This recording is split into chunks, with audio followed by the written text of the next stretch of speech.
ED ने e commerce company Myntra के खिलाफ धोखाधड़ी के लिए केस दर्ज किया है। मिंत्रा पर एफडीआई नियमों का उल्लंघन करके 1655 करोड़ रुपए की धोखाधड़ी का आरोप लगा है।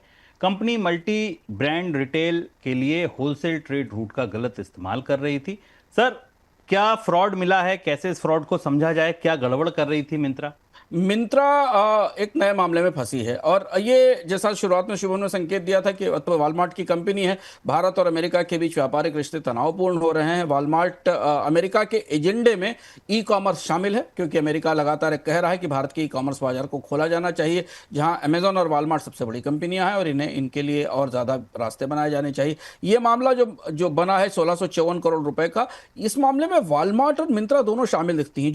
जितनी सूचना हमें मिल पा रही है उसमें माना जा रहा है कि वालमार्ट को भारत में wholesale cash and carry store खोलने के लिए लाइसेंस मिला था। भारत में रिटेल में विदेशी कंपनियों को स्टोर खोलने की छूट नहीं थी। आपको याद होगा, बहुत पुराना मामला मुद्दा रहा है। इसके खिलाफ बड़ा विरोध हुआ था और एक कहा गया था कि वो होलसेल में काम करेंगी, यानी वालमार्ट अपना स्टोर खोलेगी और थोक में अपना सामान बाजार में बेचेगी। जबकि मिंत्रा को उसने टेक ओवर किया था, जो कि ई कॉमर्स प्लेटफॉर्म है, रिटेल ई कॉमर्स प्लेटफॉर्म है, जो कपड़े, खासतौर पर कपड़े और बहुत सारे सामान बेचता है। ईडी ने यह पाया है, काफी दिलचस्प है और काफी पेचीदा भी है कई मामलों में। ईडी ने यह पाया है कि मिंत्रा ने जो होलसेल के लिए सामान खरीदा था या जो होलसेल के लिए लाइसेंस लिया था रिटेल का, उस सामान को मिंत्रा के प्लेटफॉर्म से बेच दिया और उस लाइसेंस का दुरुपयोग करते हुए कैश एंड कैरी के बिजनेस को रिटेल ई कॉमर्स बिजनेस में पहुंचा दिया। और यह नियमों का उल्लंघन है, फेमा का उल्लंघन है, और इसलिए इस पे 1654 करोड़ रुपए की देनदारी बनती दिखाई दी और ईडी ने इसके खिलाफ फेमा का मामला दर्ज किया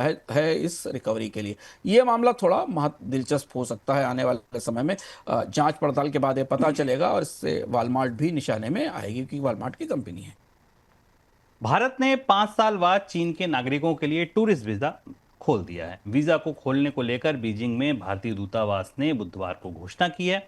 इस कदम को दोनों देशों के बीच रिश्तों में हो रहे सुधार के तौर पर देखा जा रहा है। 2020 में गलवान की घटना के बाद भारत ने वीजा पर रोक लगा दी थी। सर, इस कदम को कैसे समझें और डिप्लोमेटिकली अगर देखें तो ये क्या कोशिश है?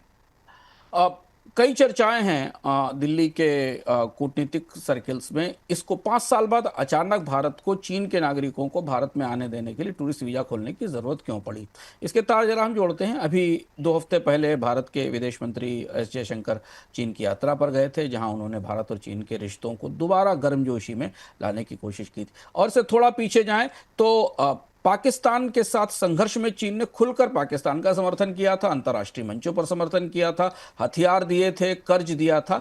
वो सारा जो अतीत था, बहुत पुराना नहीं, उस अतीत को भुलाकर भारत वापस चीन से जो जमी हुई रिश्तों की जमी हुई बर्फ है वो पिघलाने की कोशिश कर रहा है। और उस कोशिश में पहला चरण था एस जयशंकर की बीजिंग यात्रा, जिससे कुछ निकला तो नहीं।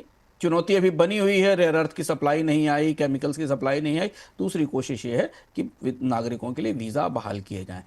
माना जा रहा है कि अमेरिका के साथ व्यापारिक रिश्तों में खटास बढ़ रही है और आने वाले दिनों में उसमें कोई बड़ा सुधार होने की उम्मीद नहीं है। इसलिए भारतीय पक्ष खासतौर पर कुछ कच्चे माल की आपूर्तियों जो भविष्य में रुक सकती हैं, उन्हें रोकने उन खतरों से बचाने के लिए चीन के साथ थोड़ी उदारता दिखा रहा है। अब देखना है कि 2 यात्राओं के बाद चीन की प्रतिक्रिया इस पर क्या आती है, क्योंकि सबसे बड़ी चुनौती भारतीय कंपनियों के सामने रेयर अर्थ मैग्नेट्स की है, जो हम आपको बता रहे हैं। अगर चीन इसके बाद भारत को रेयर अर्थ की आपूर्ति शुरू करता है तो ये माना जाएगा कि ये जो मुहिम या जो कोशिशें की गई पिछले 15 दिन, 1 महीने के अंदर, उसके कुछ सार्थक नतीजे निकल कर आए हैं। कंपनियों को रेयर अर्थ मैग्नेट मिलना शुरू हुए हैं।